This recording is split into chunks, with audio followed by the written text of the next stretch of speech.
तो आज हमारा थर्मोडायनेमिक्स का लेक्चर नंबर 5 है और इस लेक्चर नंबर 5 में हम लोग spontaneous and non spontaneous process को पढ़ते हुए एंट्रोपी के कॉन्सेप्ट को पढ़ेंगे और एंट्रोपी के कॉन्सेप्ट को आगे बढ़ाते हुए फिर सेकेंड लॉ ऑफ थर्मोडायनेमिक्स के ऊपर जाएंगे। थोड़ा मैं रिवाइज करा देना चाहता हूँ आपको, हम लोगों ने अब तक क्या क्या पढ़ा हुआ है। तो हम लोगों ने अभी तक पढ़ लिया है what is the first law of thermodynamics. First law of thermodynamics कहता है कि जो भी आप हीट किसी सिस्टम को देते हैं वो हीट सिर्फ दो ही काम करने के काम में आता है, दो ही चीज़ करने के काम में आता है। एक तो सिस्टम की इंटरनल एनर्जी बढ़ाता है, नहीं तो वो कुछ काम करता है। फिर धीरे धीरे जब हम लोगों ने इसे आगे पढ़ा तो डेल्टा ई जो होता है वो हीट एट कांस्टेंट वॉल्यूम होता है, ऐसा मैंने बताया था आपको। और डेल्टा एच एंथैल्पी जो है वो हीट एट कांस्टेंट प्रेशर होता है, ऐसा भी मैंने आपको बताया था। फिर यहाँ से थोड़ा और आगे बढ़े थे तो हम लोगों ने Cp और Cv का कॉन्सेप्ट देखा था और Cp और Cv में फिर एक रिलेशनशिप देखा था। Cp minus Cv is equal to किसके बराबर होता है, R के बराबर। और ratio of Cv by Cv किसके बराबर होता है, गामा के बराबर। And this is only called as Poisson's ratio. ये सब हम लोगों ने ऑलरेडी लास्ट क्लास में देख रखा था। और एक कॉन्सेप्ट जो हमने देखा था वो क्या था, वर्क डन का कॉन्सेप्ट देखा था। What is the concept of work done. Work done का कॉन्सेप्ट था कि वर्क डन दो प्रकार का होता है। एक होता है W इरिवर्सिबल, और जब हम W इरिवर्सिबल निकालते हैं तो उसका फॉर्मूला होता है minus P into delta V के बराबर। लॉजिक मैंने लास्ट क्लास में आपको समझाया था कि क्यों हम लोग इसे माइनस P डेल्टा V लिखते हैं, to make it correct by convention के हिसाब से इसको करेक्ट करने के लिए। और W रिवर्सिबल के लिए जो फॉर्मूला बनता है that is minus integration of V1 से लेकर V2 तक P dV के बराबर। ये W रिवर्सिबल का फॉर्मूला है, दीदी फॉर्मूला ऑफ W रिवर्सिबल। यहाँ तक हम लोगों ने देखा हुआ था। उसके बाद इसी से हम लोगों ने दो फॉर्मूला और निकाला था। क्या क्या फॉर्मूला था, अगर आपको ध्यान आ रहा हो, क्या फॉर्मूला पढ़े थे। एक पढ़े थे for reversible isothermal process. Reversible isothermal process के लिए क्या फॉर्मूला पढ़े थे, minus 2.303 nRT ln log V2 by V1, यही पढ़े थे, log V2 बाई V1। ये एक फॉर्मूला पढ़े हुए थे। और प्रेशर के टर्म्स में मैंने कहा था कि एग्जैक्टली इसका क्या हो जाता है, उल्टा हो जाता है। और एक और एडियाबेटिक प्रोसेस के लिए भी पढ़े थे। एडियाबेटिक प्रोसेस के लिए क्या पढ़े थे, W reversible for an adiabatic process is P2V2 minus P1V1 by gamma minus 1 by gamma minus 1। ऐसे कुछ हम लोगों ने ऑलरेडी देख रखा है। यहां तक सारा कुछ समझ लेने के बाद अभी तक जो हम कंक्लूड कर पाए वो यही कर पाए कि जब कभी भी कोई प्रोसेस हो रहा है वो तभी संभव है जब वो स्पॉन्टेनियस प्रोसेस हो। यानी स्पॉन्टेनिटी या फिजिबिलिटी किसी भी रिएक्शन की चेक करनी है तो till first law of thermodynamics हम यही सोच रहे हैं कि वहां सिर्फ एक ही फैक्टर है, that is energy factor. Energy अगर किसी सिस्टम का कम होता है तो हम मानते हैं कि वो प्रोसेस क्या है, स्पॉन्टेनियस है। स्पॉन्टेनिटी का क्या मतलब होता है, पहले तो वो मुझे समझ में आना चाहिए। व्हाट इज स्पॉन्टेनिटी, आपको क्या लगता है स्पॉन्टेनियस क्या है। अचानक इज स्पॉन्टेनियस, कोई चीज अचानक हो जाए, जैसे आपने किसी सुंदर से लड़के को देखा और देखते ही आपके मन से वो आई लव यू निकल गया, तो दैट इज स्पॉन्टेनियस। अचानक ऐसा नहीं, फिर कैसे, मैंने नहीं समझ पाया मैं कि अचानक ऐसा कुछ हो जाए, जैसे मतलब अच्छा ऐसे वो रिफ्लेक्स था, दैट इज स्पॉन्टेनियस। अच्छा स्पॉन्टेनिटी क्या है मैं अभी आपको बताता हूँ, समझाने की कोशिश करता हूँ व्हाट इज स्पॉन्टेनिटी। अच्छा वो एग्जाम्पल आपने कह दिया, वो अचानक से ऐसा ही वो जो आपका एग्जांपल निकला अचानक से, वो भी स्पॉन्टेनियस। हाँ वो स्पॉन्टेनियस है।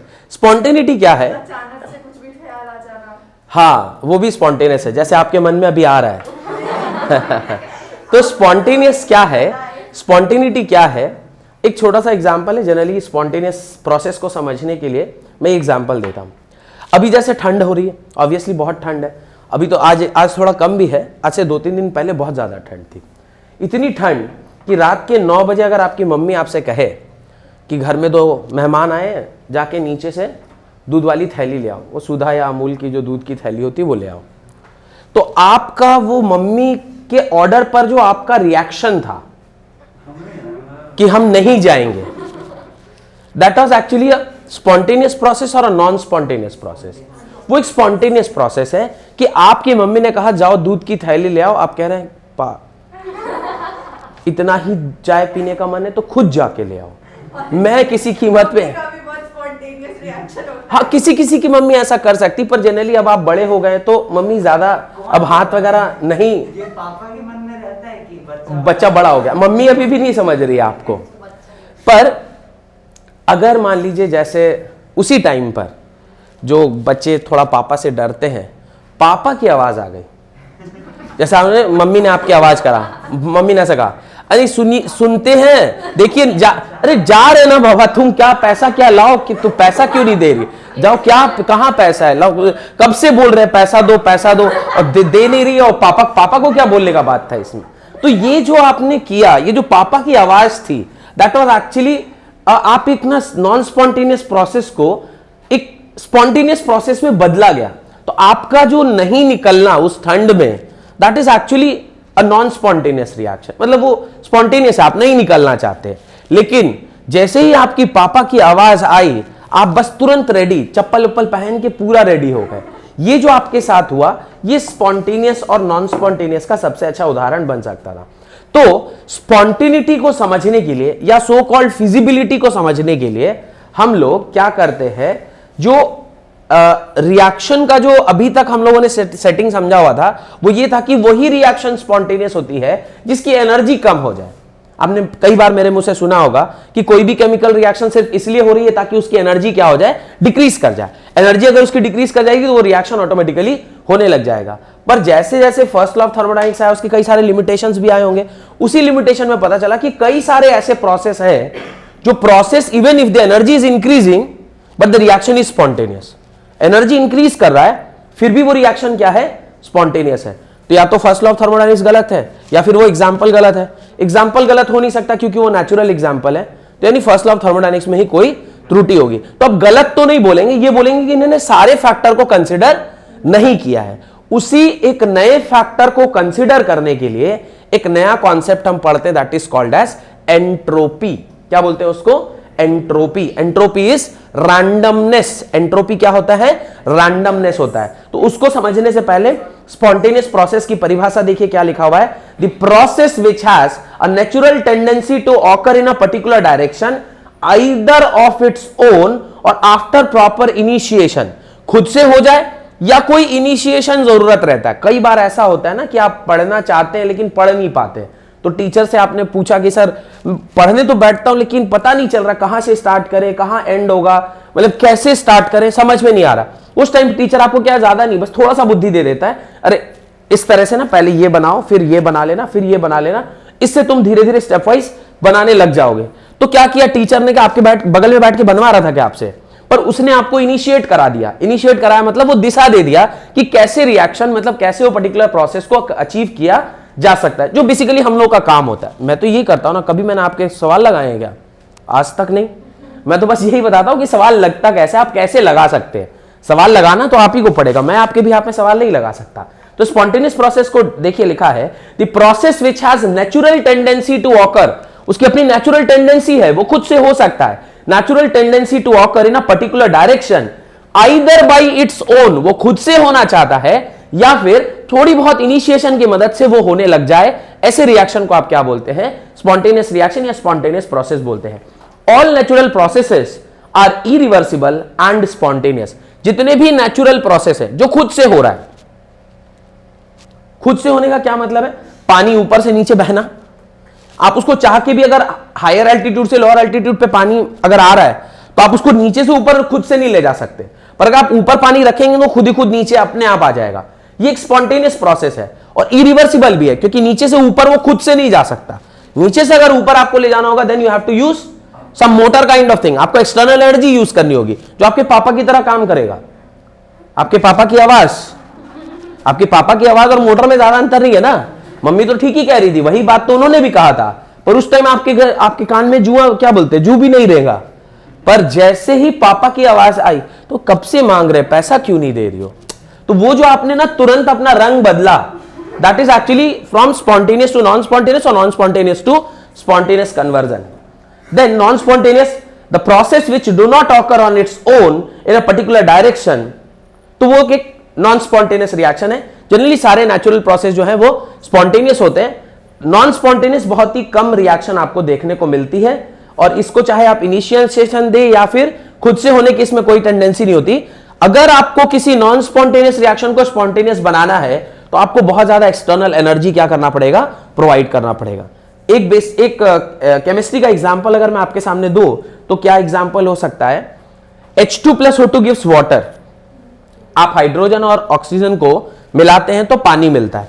पानी एक स्टेबल चीज है जो आपके पास एबंडेंटली अवेलेबल है, पर इतना सारा पानी आपके पास अवेलेबल है, ऑक्सीजन की कमी होगी तो आप उससे ऑक्सीजन बना सकते हैं, पर वो ऐसा तो नहीं कि खुद ही खुद पानी टूट के ऑक्सीजन और H2 में कन्वर्ट हो जाएगा। आपको उसके लिए क्या करना पड़ता है, हाइड्रोलाइसिस कराना पड़ता है या इलेक्ट्रोलाइसिस कराना पड़ता है, और कैथोड और एनोड करके आप उस पे दोनों गैसेस को लेते हैं। O2 एक इलेक्ट्रोड पे मिलता है और H2 एक इलेक्ट्रोड पे मिलता है। तो आपने अगर H2O को H2 और O2 में कन्वर्ट करना है तो फिर आपको क्या देना पड़ेगा, electricity. Electricity means external energy. तो किसी भी नॉन स्पॉन्टेनियस रिएक्शन को स्पॉन्टेनियस बनाने के लिए आपको क्या प्रोवाइड करना पड़ेगा, एक्सटर्नल एनर्जी प्रोवाइड करनी पड़ती है। ठीक है, बहुत सारे एग्जांपल वहां पे दिए गए हैं, जैसे स्पॉन्टेनियस प्रोसेस का कुछ एक एग्जांपल है, flowing of water from higher level to lower level. खुद से पानी ऊपर से नीचे आता है, ऑब्वियस है। Next, flowing of heat from hotter body to colder body. Heat always flows from hotter body to colder body. Zeroth law of thermodynamics में आपने देखा भी था कि कैसे एक हॉट बॉडी कैसे कोल्ड बॉडी को, वो देखा था ना एग्जांपल आपने, तो वो एग्जांपल भी ध्यान होगा आपको। फिर चार्ज का फ्लो करना, charge always flows from higher potential to lower potential.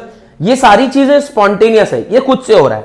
पर there are so many reactions which are non spontaneous in nature. बहुत सारे ऐसे रिएक्शन होते हैं जो नॉन स्पॉन्टेनियस होते हैं। तो हम लोग बेसिकली जब थर्मोडायनेमिक्स की बात करते हैं तो वहां पे नॉन स्पॉन्टेनियस चीज नहीं पढ़ते, हम सिर्फ क्या देखना चाहते हैं, what is the condition which makes a particular process a spontaneous process. मैंने थर्मोडायनेमिक्स जिस दिन स्टार्ट किया था उस दिन मैंने आपसे यही कहा था कि ये चैप्टर पढ़ने के बाद हम ये पता कर लेंगे कि कोई भी रिएक्शन स्पॉन्टेनियस कैसे होती है, स्पॉन्टेनियस होने के लिए क्या क्राइटेरिया होना चाहिए। तो पहला क्राइटेरिया हमें पता चला, एनर्जी फैक्टर काम करता है। लेकिन एनर्जी फैक्टर में कई सारे प्रॉब्लम्स भी आ गए, क्योंकि एनर्जी फैक्टर अकेला पूरा स्पॉन्टेनियस प्रोसेस को डिफाइन नहीं कर पा रहा था। तो फिर एक नया फैक्टर आया जिसको हम क्या कहते हैं, एंट्रोपी। तो देखिए वहां लिखा हुआ है criteria for a process to be spontaneous. तो 2 पॉइंट लिखा है। पहला, tendency to attain minimum energy और मैक्सिमम स्टेबिलिटी। फर्स्ट पॉइंट दिखाई दे रहा है, वो एक एनर्जी फैक्टर है जो अभी तक आपने पढ़ा है। लेकिन सेकेंड पॉइंट वहां पे लिखा है tendency to attain maximum randomness. ये जो पर्टिकुलर फैक्टर है इसको क्या बोलते हैं, एंट्रोपी फैक्टर। और एंट्रोपी का दूसरा मतलब क्या होता है, एंट्रोपी का दूसरा मतलब होता है randomness. Entropy is denoted by S और इसको हम क्या बोलते हैं, randomness factor. Randomness factor, this is called as randomness factor. अब मुझे बताइए किसी चीज की रैंडमनेस कब आप बढ़ा सकते हैं। आपको मैं एक सिंपल सा सवाल पूछूं, सॉलिड, लिक्विड और गैसेस में सबसे ज्यादा रैंडम क्या है, सॉलिड की, लिक्विड की, गैस। ऑब्वियसली गैस सबसे ज्यादा रैंडमनेस है, यानी गैसियस स्टेट में ही रिएक्शन सबसे आसानी से हो पाती है। इसलिए आपने डेल्टा एनजीआरटी लिखा था, याद है, एक इक्वेशन आपने लिखा था कुछ इस प्रकार से, delta H is equal to delta E plus delta NGRT, और एक और लिखा था CP is equal to, sorry, QP is equal to QV plus delta NGRT. ये सब इक्वेशन लास्ट क्लास में पढ़े हुए हैं, आपको ध्यान है, नहीं ध्यान है, इसके ऊपर कुछ न्यूमेरिकल भी करवाए थे आपको। तो ये डेल्टा एनजी इसलिए लिखा बिकॉज गैसियस स्टेट में ही सबसे ज्यादा रैंडमनेस किसी भी पर्टिकुलर सब्सटेंस का होता है, और रैंडमनेस जिसमें ज्यादा होती है वो ज्यादा स्पॉन्टेनियस होगा, क्योंकि वो खुद से एक जगह से दूसरी जगह या पूरे प्रोसेस को एक एंड से दूसरे एंड पर पहुंचाने के काबिल हो सकता है। तो एंट्रोपी फैक्टर अब एक नया फैक्टर है जिसको हम लोगों ने इंट्रोड्यूस किया in order to get the definition of spontaneous process. Spontaneous process को डिफाइन करने के लिए कितने फैक्टर हो गए हमारे पास, 2 फैक्टर, एक एनर्जी फैक्टर और दूसरा entropy factor.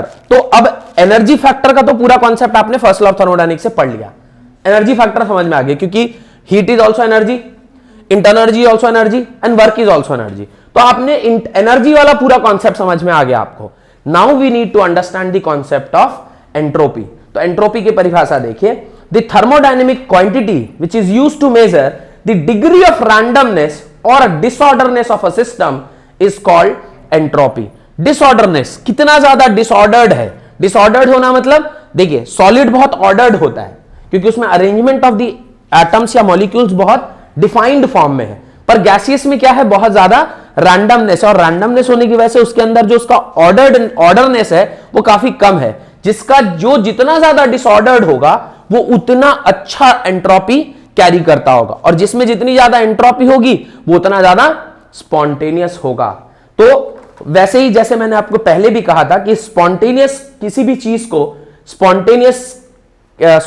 Entropy directly calculate करना हमारे लिए संभव नहीं है, जैसे इंटरनल एनर्जी एब्सोल्यूट फॉर्म में कैलकुलेट करना हमारे लिए संभव नहीं है, कितना डिसऑर्डर है ये हमारे लिए कैलकुलेट करना संभव नहीं है। पर आप ये तो कह सकते हैं कि इनिशियली इसका डिसऑर्डरनेस इतना था, आपने उसमें 10 जूल हीट डाला, उस हीट के डालने से अब उसमें इतनी रैंडमनेस आ गई है, तो आप चेंज इन रैंडमनेस निकाल सकते हैं या चेंज इन एंट्रोपी निकाल सकते हैं। तो एब्सोल्यूट एंट्रोपी निकालना भी हमारे लिए संभव नहीं होता है। What we do is we calculate the change in entropy, और चेंज इन एंट्रोपी का क्या फॉर्मूला होता है, delta S is equal to Q reversible by temperature. तो इसको जरा समझते हैं, ये थोड़ा इंपॉर्टेंट है समझना।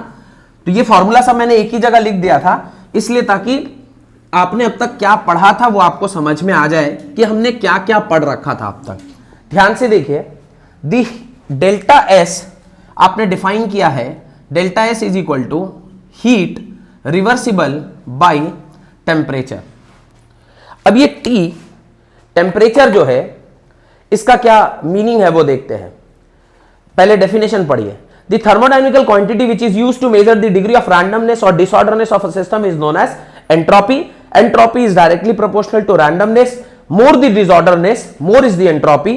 अब ये थर्ड पॉइंट जो लिखा है ना, that is the definition of entropy, mathematical definition, the ratio of heat absorbed by the system, the ratio of heat absorbed by the system at isothermal, देख रहे हैं वहां पे लिखा है in isothermal and reversible manner।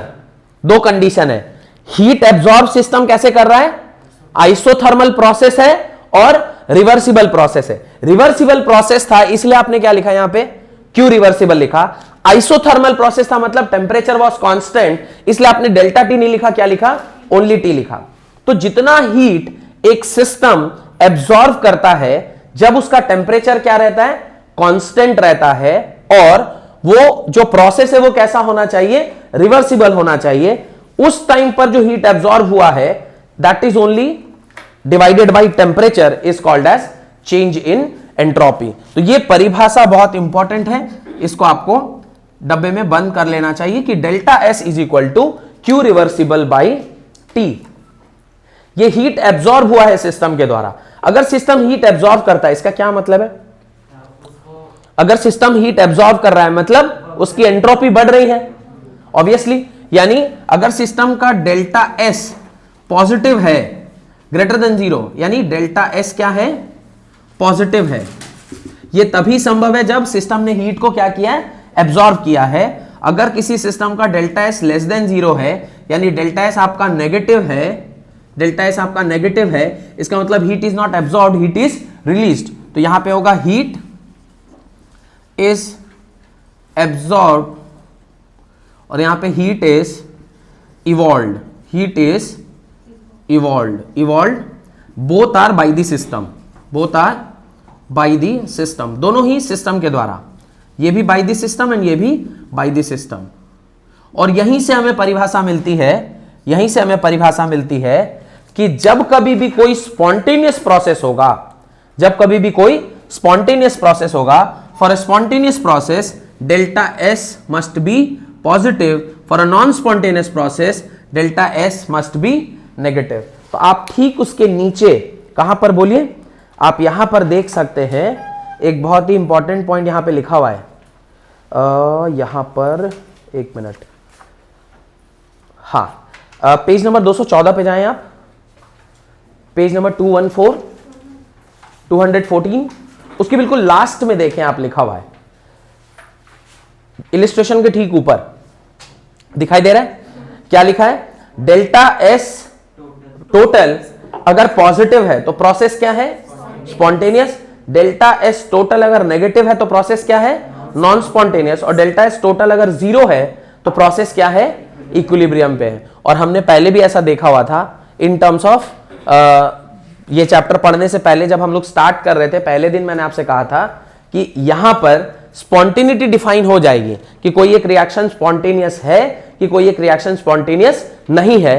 पर अगर कोई रिएक्शन इक्विलिब्रियम में है तो उसके लिए एक नया चैप्टर पढ़ते हैं जिसका नाम क्या है, केमिकल इक्विलिब्रियम, जो कि आपका नेक्स्ट चैप्टर होने वाला है। अब आपके मन में एक डाउट आएगा, सर ये डेल्टा एस टोटल क्या लिख दिया उसने वहां पे, डेल्टा एस टोटल कहां से आ गया, टोटल एंट्रोपी क्या है। खैर उसको पढ़ने से पहले कुछ एक आध एग्जाम्पल बहुत जरूरी, कुछ उसके एग्जाम्पल्स मैं चाहूंगा आपको एंट्रोपी चेंज के, वो आप देखिए। तो आप आ जाइए 213 नंबर पेज पे। 213 नंबर पेज में 213 नंबर पेज में देखिए कुछ लिखा है, सम फेमस और extraordinary example of entropy change. दिखाई दे रहा है, some famous and extraordinary example of entropy change. अब कॉमन एग्जांपल्स तो आपको सब पता है कि भाई अगर कोई सॉलिड है, कोई लिक्विड है और कोई गैस है, तो gas will have the maximum randomness, then liquids and then solid. तो ये एक नॉर्मल सी चीज है। यहां पर जो 6 पॉइंट दिए हुए हैं, एक एक पॉइंट बहुत इंपॉर्टेंट है, इसलिए मैं इसको पहले आपके साथ डिस्कस कर लेता हूं। Entropy of graphite is greater than entropy of diamond, ऐसा पहला स्टेटमेंट दिया हुआ है। ठीक है, आपको ये कहां काम आएगा, आपको ये यहां काम आएगा जब आप न्यूमेरिकल सॉल्व कर रहे होंगे, क्योंकि वहां पे आप स्टैंडर्ड लेते हैं। स्टैंडर्ड किसको माना गया है, तो graphite and diamond both are the allotropes of carbon. 3 allotropes है ना कार्बन के, graphite, diamond and C60, buckminster fullerenes, class 10th में आपने पढ़ा था। इन तीनों में वो जो फुटबॉल लाइक स्ट्रक्चर था, इन तीनों में से किसकी रैंडमनेस सबसे ज्यादा है। तो अगर मैं आपसे पूछूं डायरेक्टली, आप ना देखें उस शीट को, तो आप बताएंगे कि हमें कैसे पता चलेगा किसकी ज्यादा होगी। पर अगर मैं आपसे थोड़ा डिस्कस करूं तो आप बता सकेंगे कि सर ग्रेफाइट की ज्यादा होगी डायमंड से। रैंडमनेस मींस आपका जो स्ट्रक्चर है इसमें थोड़ा सा मूवेबिलिटी होना चाहिए। Diamond is the hardest substance. Diamond क्या है, हार्डेस्ट सब्सटेंस है। अगर वो हार्ड है तो उसमें मोबिलिटी है क्या, नहीं। लेकिन ग्रेफाइट में लेयर के ऊपर लेयर क्या होता है, स्लिप करता है, एक लेयर दूसरे लेयर के ऊपर स्किड कर जाता है, जिसकी वजह से वहां पे रैंडमनेस संभव है। इसलिए किसकी एंट्रोपी ज्यादा होती है, ग्रेफाइट और डायमंड में ग्रेफाइट की एंट्रोपी ज्यादा होती है। तो पहला पॉइंट मेरे ख्याल से आपको समझ में आ गया होगा। Second, rusting of iron increases entropy. Rusting of iron, iron का रस्ट लगना, यह भी एंट्रोपी को क्या करता है, इंक्रीज करता है। थर्ड, एक एग्जांपल दिया हुआ है, NH4Cl solid plus aqueous. Aqueous मतलब आपने पानी डाला तो आपको मिला NH4 plus aqueous plus Cl minus. अभी कोई भी चीज जो सॉल्ट है उसमें जब आप पानी डालते हैं तो अपने रेस्पेक्टिवली आयंस में क्या कर जाता है, टूट जाता है। जैसे ही वो आयंस में टूटा तो आयनिक फॉर्म में वो क्या कर सकता है, बड़ी आसानी से मूव कर सकता है। सॉलिड में वो कॉम्पैक्ट स्ट्रक्चर में रहेगा, लेकिन जैसे ही आयनिक फॉर्म में आया वो क्या कर सकता है, मूव कर सकता है। और मूवमेंट होना ही तो रैंडमनेस है, तो यहां पर आयनिक फॉर्म में उसकी रैंडमनेस क्या होती है, ज्यादा होती है। एक मैं एग्जांपल आपसे पूछूंगा और आपको बताना है उसका खुद से, बिना देखे हुए। Boiling of egg, boiling of egg अगर हो रहा है तो एंट्रोपी बढ़ती है कि घटती है। Boiling of egg, boiling of egg में पहले उसके अंदर क्या रहता है, लिक्विड, बाद में क्या हो जाता है, सॉलिड। तो एंट्रोपी किसकी ज्यादा है, लिक्विड की कि सॉलिड की, लिक्विड की। तो बॉइलिंग हो जाने के बाद एंट्रोपी बढ़ेगी या घट जाएगी। अभी तक जितना नॉलेज आपके पास है उससे उसको घट जाना चाहिए। अभी तक जितना नॉलेज आपके पास है उससे उसको क्या होना चाहिए, घट जाना चाहिए। पर वो एक्चुअली क्या होता है, बढ़ता है। इसलिए ये बहुत इंपॉर्टेंट, और वो ब्लैक से अंडरलाइन किया हुआ है, देखिए। बॉइलिंग ऑफ एग, रीजन मैं बताता हूं। होता क्या है, वो जिस प्रोटीन से बना हुआ है, वो प्रोटीन जब लिक्विड फॉर्म में होता है तो वो ग्लोबुलर फॉर्म में होता है। ग्लोबुलर फॉर्म मतलब स्पाइरल फॉर्म में, आपस में एक दूसरे से बना हुआ होता है। और जब वो सॉलिडिफाई होता है तो वो क्या हो जाता है, खुल जाता है। खुलेगा तो उसमें क्या आ जाएगा, रैंडमनेस आ जाएगा। तो जो पहले स्क्वीज्ड फॉर्म में था वो अब खुल जा रहा है, तो उसकी वजह से उसमें क्या आ जाता है, रैंडमनेस आ जाता है। और सेम चीज होता है with stretching of rubber. Rubber को जब आप स्ट्रेच करते हैं तो उसका जो मॉलिक्यूलर अरेंजमेंट है उसमें वो क्या रहता है, बहुत ही कॉम्प्लेक्स स्ट्रक्चर में फंसा हुआ रहता है। पर जब आप उसको स्ट्रेच करते हैं तो वो क्या कर जाता है, खुल जाता है। ये दोनों देखिए वहां पे वो रीजन में लिखा हुआ है, during stretching of rubber band it looks its long flexible macromolecule gets uncoiled and the uncoiled form has more specific geometry and more ordered arrangement, thus entropy decreases। तो यहां पे एंट्रोपी डिक्रीज कर रही है स्ट्रेचिंग के वजह से, क्योंकि जब आपने उसको स्ट्रेच किया तो जो डिसऑर्डर्ड था वो क्या हो गया, ऑर्डर्ड हो गया, और ऑर्डर्ड कोई चीज हो गया तो वो रैंडमनेस कैसे होगा। तो स्ट्रेचिंग ऑफ रबर के केस में एंट्रोपी डिक्रीज कर जा रही है, वेरएस लॉजिक तो ये बोलता है कि जब आप किसी चीज को स्ट्रेच करते हैं तो धीरे धीरे सॉलिड से लिक्विड की ओर जा रहा है, क्योंकि आपने फिजिक्स में पढ़ा है ना कि वो कर्व जैसे जैसे आगे जा रहा है फिर उसमें प्लास्टिक बिहेवियर आता है, और प्लास्टिक बिहेवियर एक एंड के बाद लिक्विडिफाई होने लगता है और तब उसमें वो फ्रैक्चर आता है। याद है ना वो कर्व आपने पढ़ा है फिजिक्स में, stress versus strain curve, Hooke's law के मदद पे। तो वहां पे फिर लास्ट में उसकी लिक्विडिटी आ जाती है, यानी जब कभी भी आप किसी चीज को स्ट्रेच कर रहे हैं तो उसकी लिक्विडिटी आ रही है, यानी सॉलिड से वो किसमें कन्वर्ट हो रहा है, लिक्विड में, और सॉलिड से लिक्विड में कन्वर्ट हो रहा है तो उसकी एंट्रोपी बढ़नी चाहिए, वेयरएज स्ट्रेचिंग ऑफ रबर में उसकी लिक्विडिटी एंट्रोपी क्या होती है, घटती है। तो ये दो बहुत इंपॉर्टेंट एग्जांपल है, आपको ध्यान रखना है। बॉइलिंग ऑफ एग में एंट्रोपी चाहिए था घटना लेकिन बढ़ता है, स्ट्रेचिंग ऑफ रबर में चाहिए था घटना लेकिन हाँ बढ़ना चाहिए था लेकिन घट जाता है। तो ये दो एग्जांपल आपको अलग से ध्यान रखने की जरूरत है, ये इन दोनों में ही है, इसलिए इसको आप अंडरलाइन कर सकते हैं कि ये बहुत इंपॉर्टेंट कॉन्सेप्ट है। अब अगर यहां तक समझ में आ गया तो एंट्रोपी का क्या फॉर्मूला होता है उसको जरा हम लोग देख लेते हैं। आप पेज नंबर 212 पर जाएं, 212 में आपको एंट्रोपी का फॉर्मूला दिखाई दे देगा। तो अभी टोटल एंट्रोपी के बारे में हम लोगों ने बात नहीं किया है, बस अभी ये देखा है कि डेल्टा एस पॉजिटिव होता है तो स्पॉन्टेनियस होता है, पॉजिटिव मतलब स्पॉन्टेनिटी की तरफ जा रहा है, और डेल्टा एस अब कब कब पॉजिटिव होगा कब कब नेगेटिव उसका एग्जांपल भी मैंने आपको समझा दिया है। डेल्टा एस का फॉर्मूला देखिए, delta S is equal to N C V, बोलिए एन सी वी, हे बाबा, N C V L N T two by T one, L N T two by T one plus N R L N V2 by V1। This is the formula for entropy. एक और formula होगा वहां पे, ये N C P L N T2 by T1 plus N R L N P1 by P2। ये दो फॉर्मूले entropy के आपके सामने निकल के आए। इसका डेरिवेशन से हम लोग को बहुत ज्यादा मतलब नहीं है कि इसका डेरिवेशन क्या है सर, वो कैसे आया, वो हम नहीं देख रहे हैं, बस हमें ये फॉर्मूला ध्यान होना चाहिए कि अगर मुझे एंट्रोपी पता करनी है तो एट कांस्टेंट वॉल्यूम आप ये लगाते हैं और ये दोनों फॉर्मूला आप यूज कर सकते हैं। अब यहां पे एक दो स्पेशल केस अपने को पढ़ना है, एक है एट कांस्टेंट वॉल्यूम।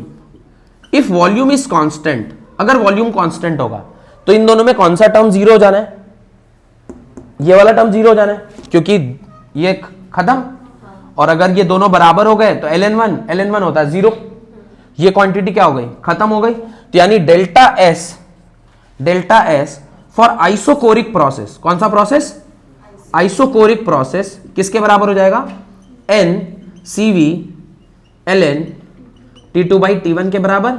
और अगर थोड़ा सा और बुद्धि लगाएं तो कहना है right 2.303 CV NCV log of T2 by T1, can I write this similar?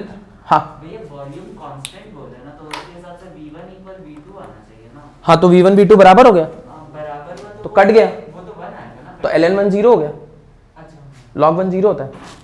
Second, ये वाले इस वाले फॉर्मूले को देखिए, at constant pressure, at constant pressure, constant pressure देखिए क्या होगा, इसको यहां देखना है और इसको यहां देखना था। अब अगर कांस्टेंट प्रेशर है तो डेल्टा एस इसको क्या बोलेंगे, आइसोबैरिक प्रोसेस हुआ तो डेल्टा एन क्या होगा। अब आप बताइए प्रेशर कांस्टेंट है तो ये P1 by P2 क्या हो गया, खत्म, ये हो गया जीरो, ln1 जीरो, ये खत्म, आपके पास क्या बच गया, N C P L N T2 by T1, और ln को जब आप क्या बदलेंगे, लॉग में बदलेंगे तो फॉर्मूला बनेगा 2.303 ln Cp log of T2 by T1। अब आपके मन में डाउट आना चाहिए कि सर यही दोनों प्रोसेस क्यों पढ़ रहे हैं, इसके अलावा कोई प्रोसेस क्यों नहीं पढ़ रहे? आइसोथर्मल क्यों नहीं पढ़ रहे? आइसोथर्मल क्यों नहीं पढ़ रहे?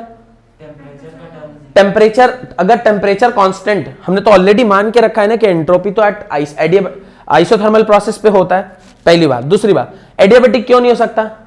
फॉर एडियाबेटिक प्रोसेस ये क्यू रिवर्सिबली जीरो हो जाएगा, और ये जीरो हो तो एंट्रोपी क्या हो जाएगी? जीरो। और एंट्रोपी जीरो तो ये कौन से रिएक्शन में चला जाएगा? इक्विलिब्रियम वाले में चला जाएगा। तो हम लोग को वो वाला प्रोसेस पढ़ना है जहां पे ये स्पॉन्टेनियस हो या फिर नॉन स्पॉन्टेनियस हो। हमें इससे नहीं पढ़ना है कि यहाँ पे इक्विलिब्रियम में क्या होगा। इक्विलिब्रियम में जो होगा वो इक्विलिब्रियम चैप्टर में पढ़ेंगे, ठीक है? तो ये आपको समझ में आना चाहिए। तो मेरे ख्याल से जो फॉर्मूला सब लिखा हुआ है वो आपको क्लियर हो गया होगा। Got it? अच्छा, अगर यहां पे मैं बोलूं कि आइसोथर्मल प्रोसेस हो जाए, तीसरा एक और एग्जांपल ले लेते हैं। If it is at isothermal process, at isothermal process, अगर आइसोथर्मल प्रोसेस होगा तो क्या होगा? आइसोथर्मल प्रोसेस होगा तो क्या होगा? इसको भी ध्यान से देखिए और इसको भी ध्यान से देखिए। ये वाली क्वांटिटी खत्म, ये टी और टी बराबर हो गया, एल एन टी ये समाप्त। अच्छा, यहां पे भी वही समाप्त हो गया। तो delta S is equal to क्या हो जाएगा? अगर आइसोथर्मल है, ध्यान से देखिएगा, आइसोथर्मल के लिए क्या फॉर्मूला बनेगा? N R L N V2 by V1 which is equal to N R L N P1 by P2। यही बनेगा, देख लीजिए। कोई डाउट है तो पूछिए। आइसोथर्मल प्रोसेस के लिए ये वाला टर्म दोनों में खत्म हो जाएगा, तो डेल्टा एस किसके बराबर हो जाएगा?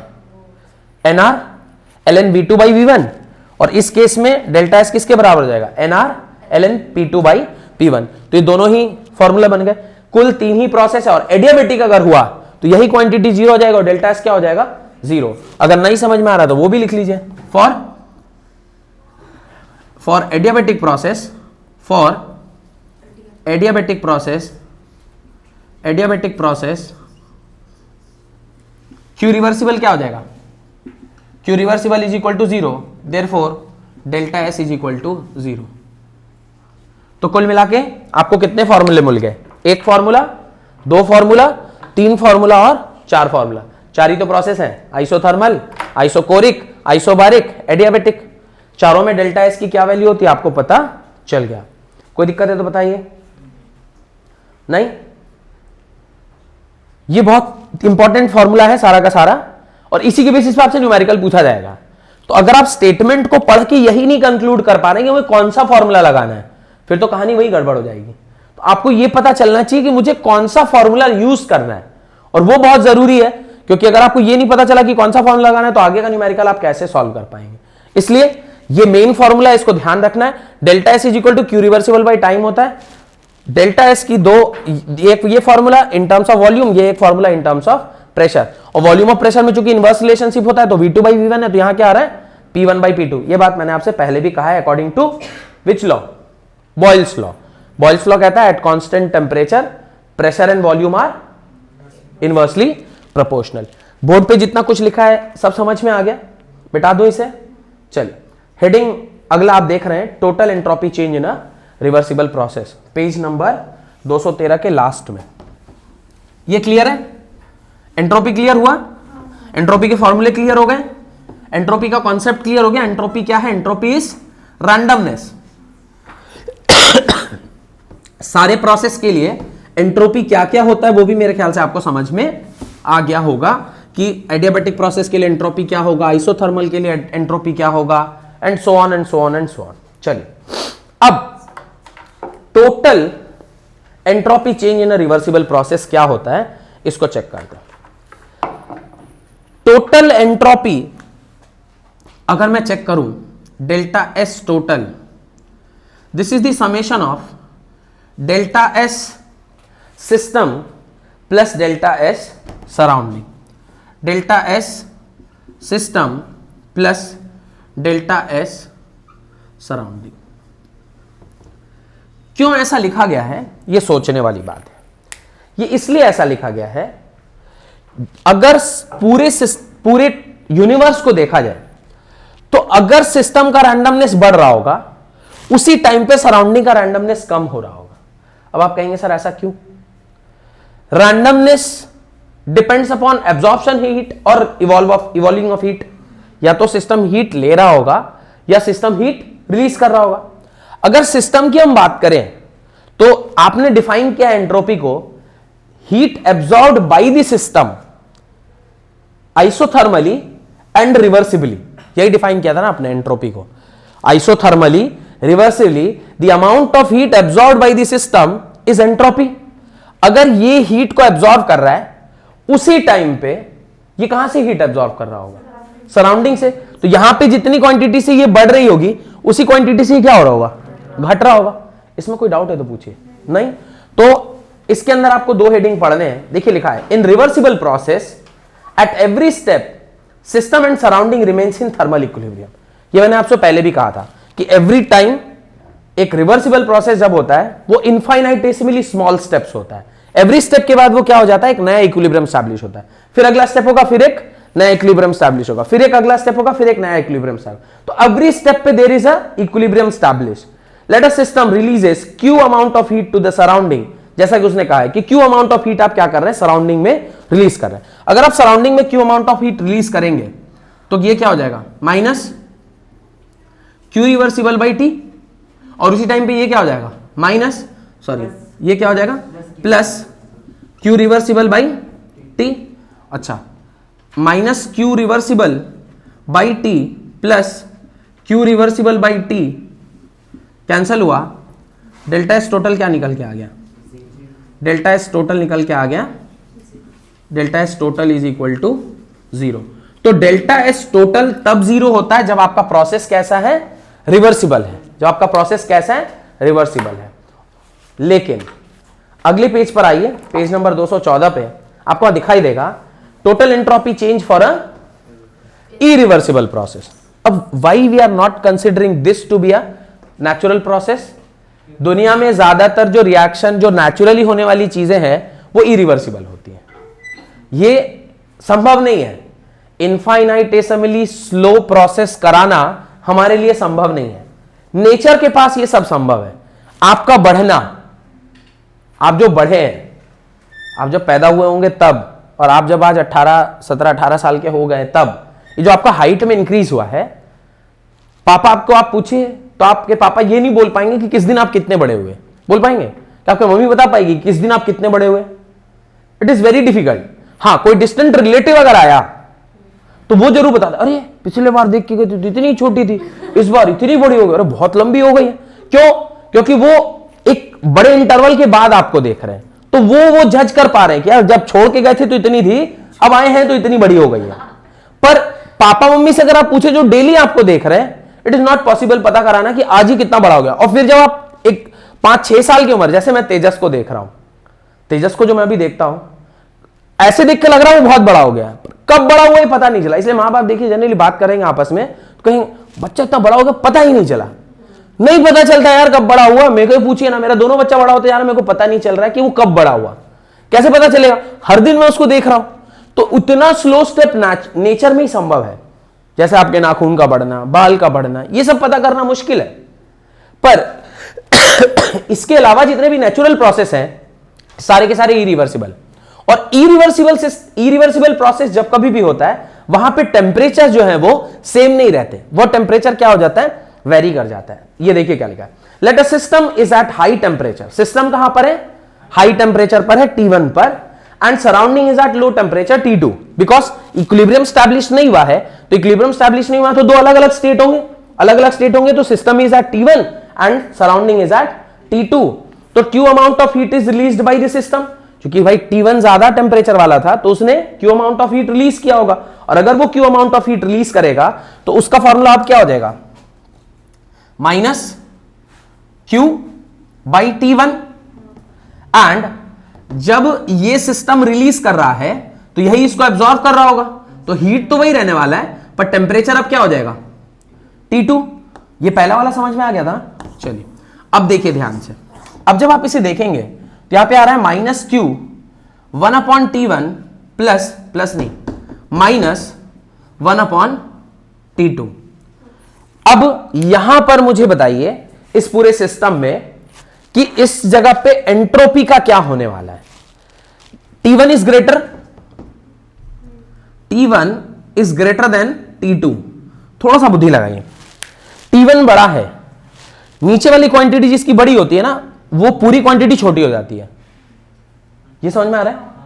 ये छोटी क्वांटिटी है और ये बड़ी क्वांटिटी है। छोटी क्वांटिटी में से जब आप बड़ी क्वांटिटी बताते हैं तो ये पूरा नेगेटिव हो गया। कोई डाउट? अगर ये वाली क्वांटिटी नेगेटिव है यानी टेम्परेचर वाली क्वांटिटी नेगेटिव हो गई और सामने एक और नेगेटिव लगा हुआ है, तो नेगेटिव और नेगेटिव मिलकर इसको क्या बना लेगा? पॉजिटिव। और डेल्टा एस टोटल आपका क्या आ गया? डेल्टा एस टोटल आपका क्या निकल के आ गया?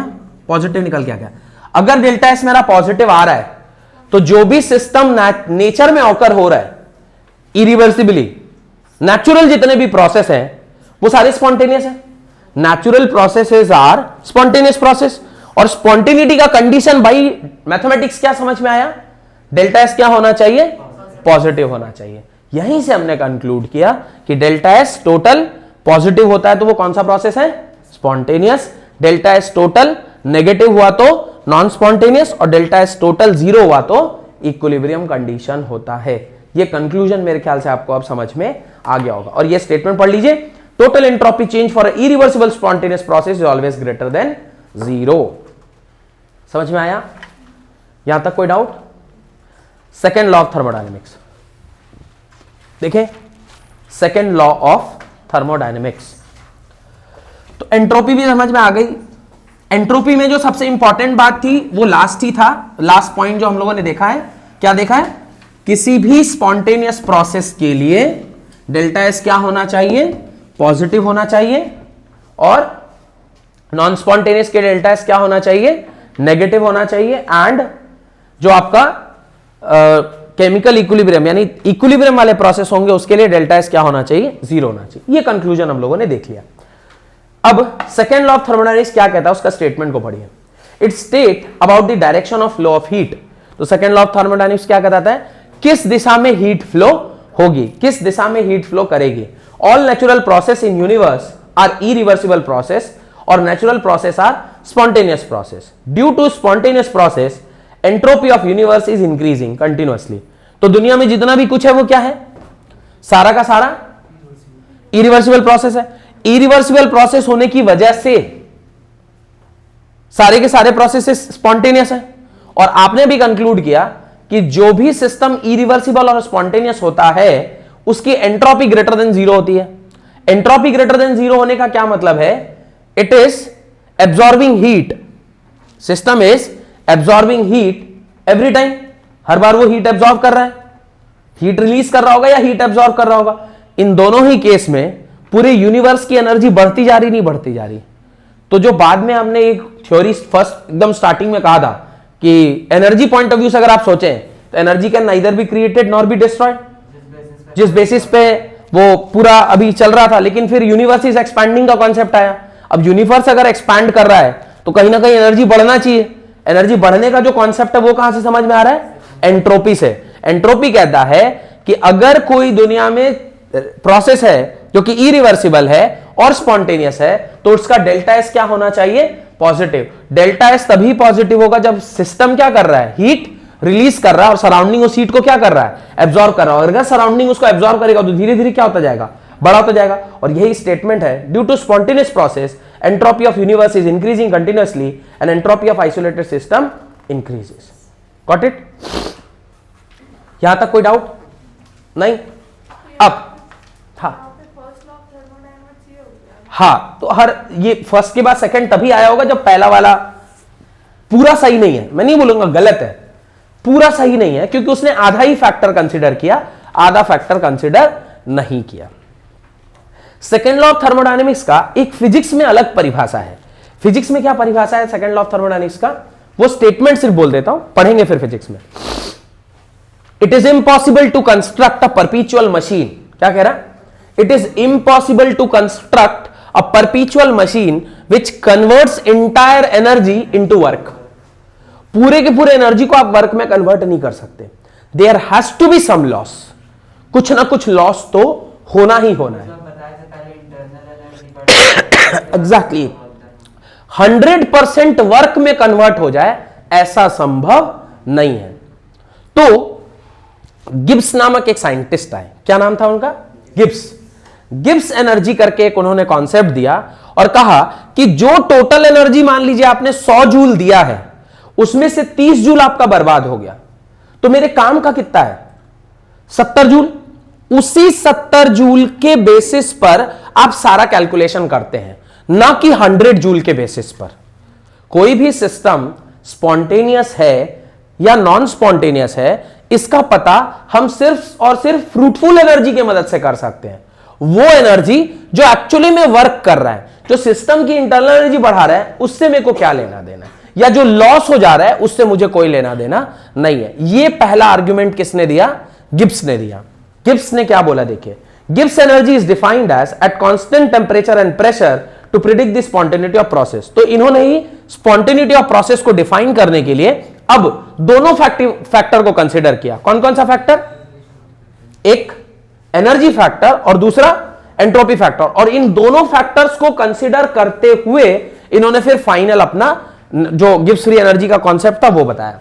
देखिए क्या बोला है, Gibbs energy is a thermodynamic quantity which is used to measure the capacity of the system to do useful work। देखिए वहां पे क्या वर्ड यूज किया है? Useful work, not all the work, because सिर्फ जो 100% एनर्जी आ रही है वो पूरा का पूरा काम में लग रही है ऐसा नहीं है। जो एनर्जी आ रही थी उससे कुछ ना कुछ इंटरनल एनर्जी बढ़ रहा था, या फिर फिजिक्स के पॉइंट ऑफ व्यू से देखें तो लॉस हो रहा था। काम करने वाला जो एनर्जी था वो बहुत थोड़ा सा पार्ट था। तो उसी एनर्जी को मैंने क्या बोला? गिब्स एनर्जी के नाम से परिभाषित किया और एक फॉर्मूला बनाया, G is equal to H minus TS। क्या फॉर्मूला बनाया? G is equal to H minus TS। This H is what? Enthalpy. Enthalpy is energy factor and S is what? Entropy.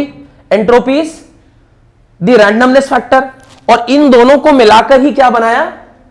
Gibbs free energy या Gibbs energy का term दिया गया। पर दिक्कत यहां पे ये थी कि आप एब्सोल्यूट एंट्रोपी भी नहीं पता कर सकते, एंथैल्पी भी नहीं पता कर सकते और एंट्रोपी भी नहीं पता कर सकते। तो आपको यहां पे क्या लेना पड़ेगा? चेंज। तो चेंज लेंगे तो delta G is equal to delta H minus T delta S. Sir आपने कहा सर यहां पे डेल्टा टी आप क्यों नहीं लिख रहे? गिब्स ने परिभाषा ही दिया है, the process is at isothermal process. देखिए लिखा है, Gibbs free energy is defined as constant temperature and pressure. तो अब ये जो गिब्स ने एक फॉर्मूला दिया कि टोटल जो एनर्जी है किसी भी सिस्टम की, जो फ्रूटफुल एनर्जी है, वो delta H minus T delta S के बराबर होती है। और यहां से हमें यह कंक्लूजन मिल रहा है कि जब कभी भी ये डेल्टा एच नेगेटिव होता है, मैं अभी बता रहा हूं आपको, अगली क्लास में मैं आपको इसे प्रूफ करके दिखाऊंगा कि डेल्टा एच जब कब नेगेटिव होता है तब ये कौन सा प्रोसेस होगा? स्पॉन्टेनियस प्रोसेस होगा। और जब जब डेल्टा जी ग्रेटर देन 0 होगा वो कौन सा प्रोसेस होगा? Non spontaneous process. Non spontaneous process. तो अब आपको क्या याद रखना है? डेल्टा जी सिस्टम के लिए क्या होना चाहिए? Less than 0, negative. Delta G अगर लेस देन 0 मतलब नेगेटिव है, तब उस प्रोसेस को आप क्या बोलेंगे? स्पॉन्टेनियस प्रोसेस बोलेंगे। अब अगली क्लास में हम प्रूफ करेंगे कि इस इक्वेशन से, पहले तो ये प्रूफ करेंगे कि डेल्टा एच नेगेटिव क्यों स्पॉन्टेनियस होगा, पहले इसे प्रूफ करेंगे और फिर एक टेबल बनाएंगे जहां पे आपको ये पता चलेगा कि कब किस कंडीशन पे डेल्टा जी क्या होता है? पॉजिटिव होता है, और कब किस कंडीशन पे नेगेटिव होता है। जो टेबल आप देख भी सकते हैं 217 नंबर पेज पे आपको दिखाई दे रहा है, एक टेबल बना हुआ है ना वहां पे। ये हम लोग अगली क्लास में देखेंगे और इससे आपका क्या हो जाएगा? ये पूरा खत्म। इसके बाद इसका एप्लीकेशन आता है। उस एप्लीकेशन में आप क्या पढ़ेंगे? हेस लॉ पढ़ेंगे, कुछ 2-3 टाइप के हीट पढ़ेंगे। हीट ऑफ फॉर्मेशन क्या होता है, हीट ऑफ फ्यूजन क्या होता है, हीट ऑफ सब्लिमेशन क्या होता है, हीट ऑफ वेपराइजेशन क्या होता है, हीट ऑफ बॉन्ड एंथैल्पी, वो सब थोड़ी थोड़ी कॉन्सेप्ट आप पढ़ेंगे और पढ़ने के बाद ये चैप्टर आपका खत्म हो जाएगा। बहुत बहुत धन्यवाद आज की क्लास अटेंड करने के लिए।